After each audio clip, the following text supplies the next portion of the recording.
When the Pacification Wave swept across the galaxy, it took exactly 14 minutes and 37 seconds to neutralize every military force in known space. The Korthax battle fleet simply stopped firing. The Zeltharian war mines went silent. Even the savage Ripper clans of the Outer Rim laid down their weapons and walked away, 14 minutes to end 10,000 years of galactic warfare. But there was one species the wave couldn't touch.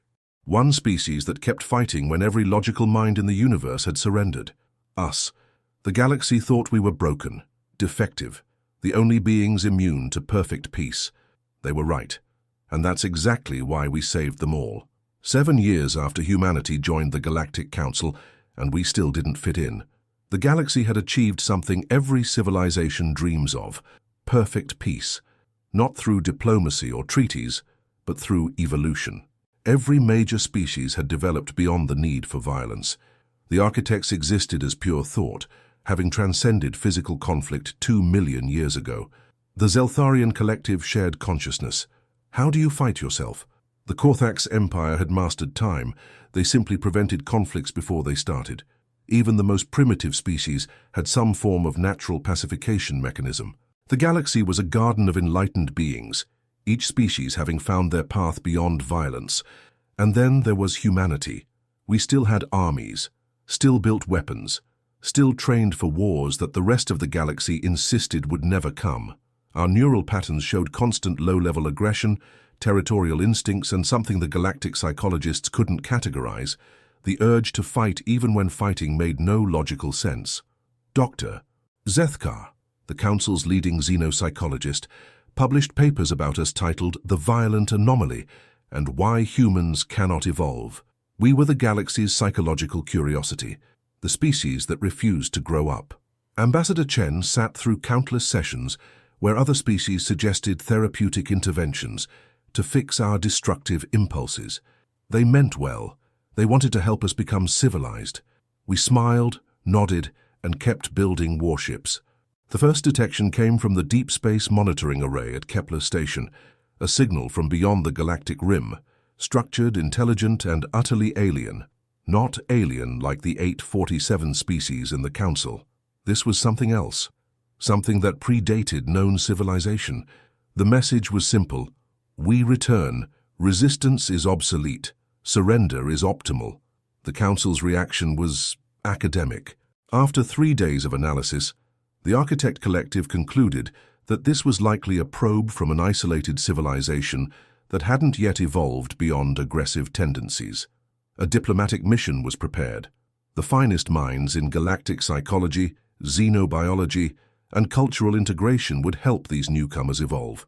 The diplomatic fleet launched toward the rim with songs of peace and gifts of enlightenment. 3 weeks later, the only thing that returned was wreckage and a single looped transmission. Your evolution made you weak. We have come to correct this error. Then the ships appeared. Not ships, entities. Biomechanical constructs the size of moons, moving through space like living things, leaving trails of dark energy that made reality bend around them. The Dominion, a species that had evolved too, but in the opposite direction. They had shed empathy, compassion, and peaceful cooperation like other species had shed violence. They were perfect predators, existing only to consume and dominate, and they were heading for the galactic core with a fleet that darkened space itself. The emergency assembly was chaos. For the first time in galactic history, every species was faced with a problem that couldn't be solved through enlightened discussion. The architects tried to reason with the Dominion through quantum-entangled messages. The response was coordinated strikes on 3 colony worlds. The Zeltharian collective attempted to establish empathic connections.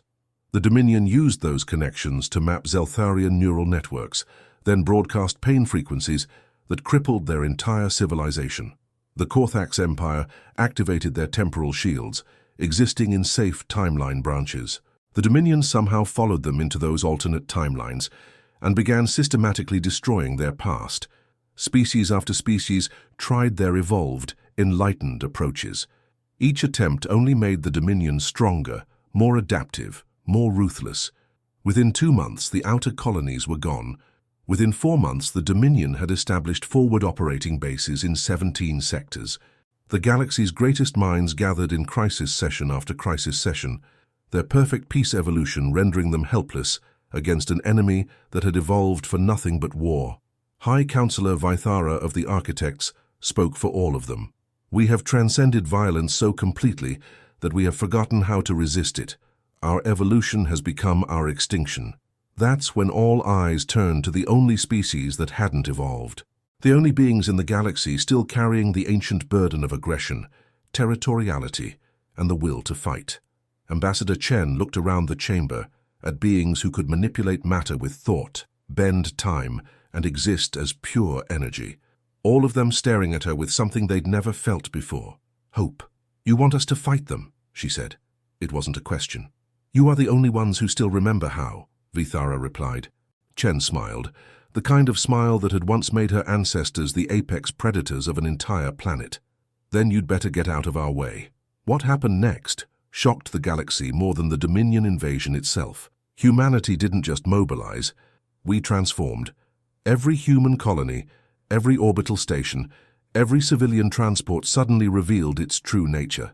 We hadn't been building a peaceful civilization. We'd been building the most distributed war machine in galactic history. Those mining operations in the asteroid belts, weapons factories, the agricultural colonies with their vast underground complexes, military bases. Even our civilian ships had been designed with hidden weapon mounts and armor plating. For 3 centuries, while the galaxy celebrated our eventual enlightenment, humanity had been quietly preparing for the war that everyone else insisted would never come. Admiral Sarah Reyes, Chen's daughter and commander of the Human Defense Fleet, stood before the hastily assembled War Council, a concept so alien that most species needed translation matrices just to understand what it meant. Every human settlement from Sol to the Rim has a military contingent, she explained to beings who hadn't thought about warfare in millennia. Every civilian has basic combat training. Every ship can be weaponized within hours. The architect representative flickered with confusion. But why? Your species knew the galaxy was at peace. Reyes looked at the assembled aliens, creatures of immense power and wisdom who had forgotten the most basic truth of existence. Because peace is not the natural state of the universe. Peace is what you build when you're strong enough to fight for it. The transformation was staggering. Human cargo haulers emerged from hyperspace with military escorts. Mining ships revealed missile launchers hidden in their excavation equipment. Even the luxury liner Stellar Princess deployed enough firepower to level a small moon.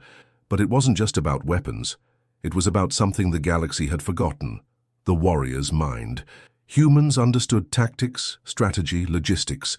We knew how to coordinate chaos, how to adapt when plans failed, how to keep fighting when victory seemed impossible. We still carried the predator's instincts that 10,000 generations of war had carved into our DNA.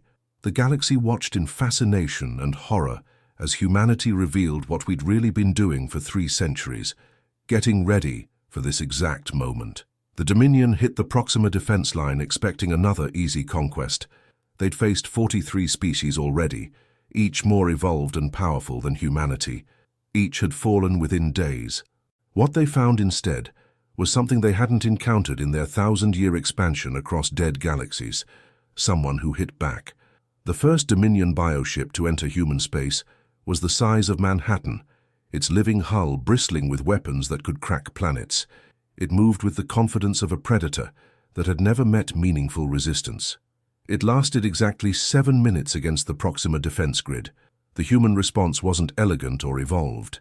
It was brutal, efficient, and absolutely unforgiving. Mass drivers launched tungsten rods at relativistic speeds. Nuclear torpedoes swarmed like angry wasps. The humans didn't try to communicate or understand their enemy. They just tried to kill it as efficiently as possible. The bioship's adaptive defenses, which had learned to counter every weapon the evolved species possessed, couldn't process what they were facing. How do you adapt to a species that considers reasonable force to be whatever it takes to ensure the enemy stops moving? When the smoke cleared, the bioship was debris spreading across 3 light minutes of space. The Dominion Collective, experiencing its first tactical loss in centuries, paused to analyze what had happened. Their conclusion was disturbing. These beings fought like them. But where the Dominion had evolved beyond all limitations except the will to dominate, Humans had retained something more dangerous, the will to resist domination. The second wave was larger, 50 bioships, each one adapted based on the lessons of the first encounter. The humans were ready for them too. Terra's gate, the primary hyperspace junction leading to the inner colonies. If it fell, the Dominion would have a clear path to Earth and the heart of human space.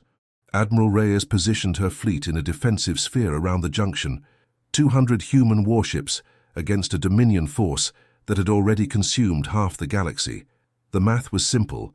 They were outnumbered 50-1.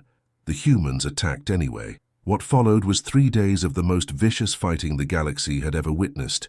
The humans didn't just fight, they fought dirty. They used the Dominion's own adaptive abilities against them, feeding false tactical data through captured biointerfaces. They deployed weapons the evolved species considered barbaric, kinetic bombardment, chemical warfare, even ramming attacks when ammunition ran low. But the real weapon was something no other species possessed, the refusal to accept defeat.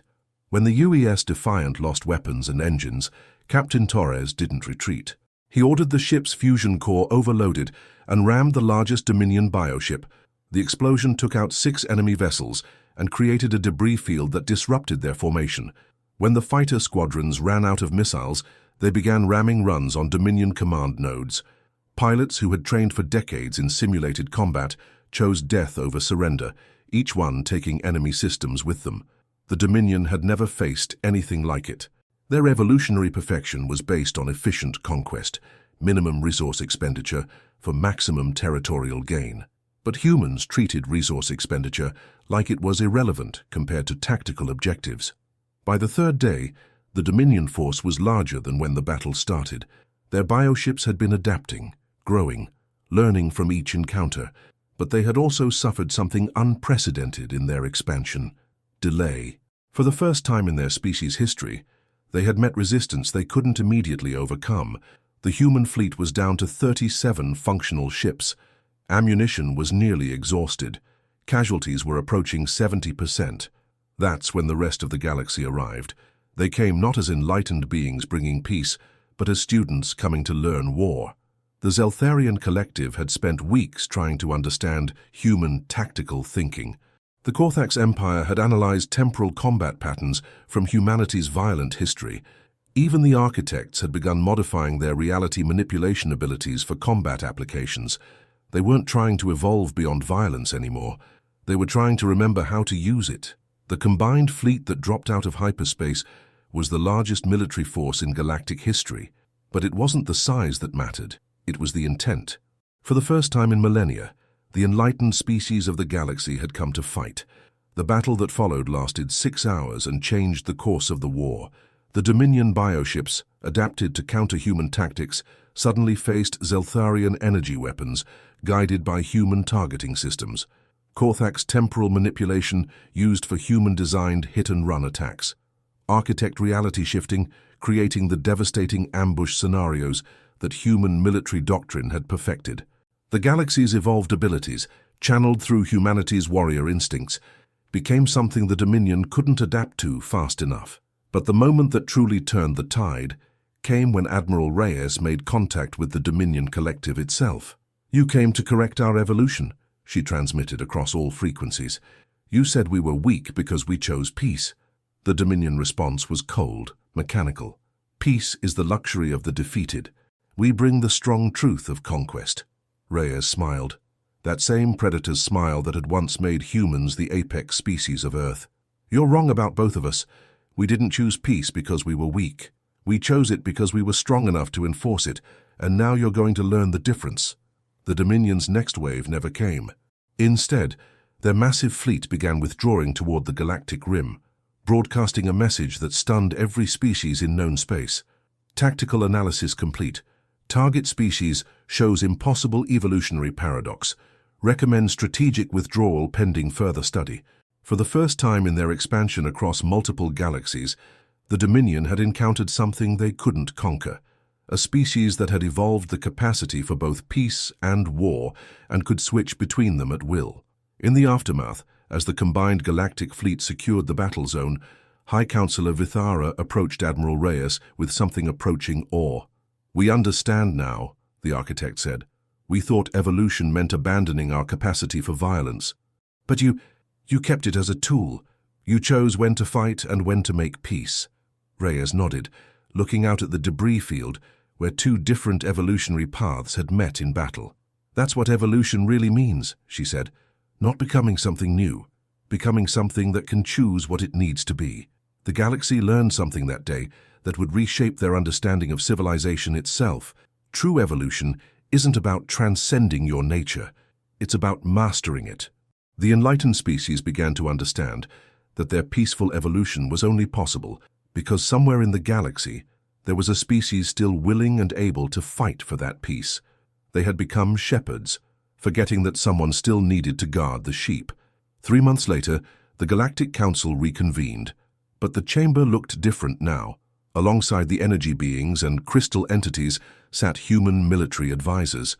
The agenda included topics that hadn't been discussed in millennia: strategic defense, early warning systems, and something completely new, the Galactic Defense Corps.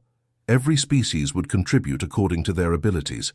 The architects would provide technology, the Zeltharians would handle communications and logistics, the Korthax would manage temporal reconnaissance, and humanity would do what we'd always done: stand ready to fight when fighting was the only option left. Ambassador Chen, now serving as the Council's first Minister of Defense, addressed the Assembly. "The universe is not a peaceful place. We made it peaceful through strength, vigilance, and the will to protect what we've built. The moment we forget that, the moment we assume peace is permanent, that's when the next dominion will find us." She paused, looking around at beings who had learned to see humanity not as the violent anomaly, but as the guardians they'd forgotten they needed. Humanity was the only species that could fight because we were the only species that remembered that sometimes you have to. The galaxy had learned the hardest lesson of evolution. True civilization isn't about transcending your capacity for violence. It's about being wise enough to use it only when you must, and strong enough to use it well when that time comes. And somewhere out there, beyond the rim, other threats were watching, waiting for the galaxy to forget again. But they would find something different now. Not 847 individual species, each evolved beyond the ability to resist. They would find a galaxy that remembered how to fight, led by the species that had never forgotten. Because sometimes the greatest evolution is knowing when not to evolve at all.